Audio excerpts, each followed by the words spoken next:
Hi అండి, అందరికీ నమస్కారం. నేను మాధురి.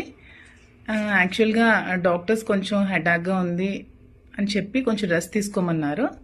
అలానే నేను నా సోషల్ మీడియాలో ఇన్స్టా వేదికగా ఒక పోస్ట్ పెట్టాను. నేను రెస్ట్ తీసుకుందాం అనుకుంటున్నాను, కొద్ది రోజుల తర్వాత మళ్ళీ మీ ముందుకు వస్తాను అని చెప్పి.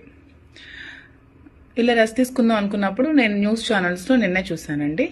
దువ్వాడ వాణి అనే ఆవిడ మళ్ళీ నా మీద కామెంట్స్ చేసింది. ఆ కామెంట్స్ చేసినందుకే నేను మళ్ళీ మీ ముందుకు రావాల్సి వచ్చింది.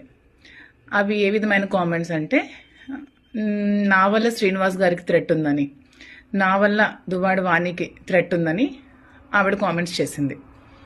సో నా వల్ల థ్రెట్ ఉందనుకుంటే దువ్వాడ శ్రీనివాస్ గారికి 2 years నుంచి ఎవరు చూస్తున్నారండి?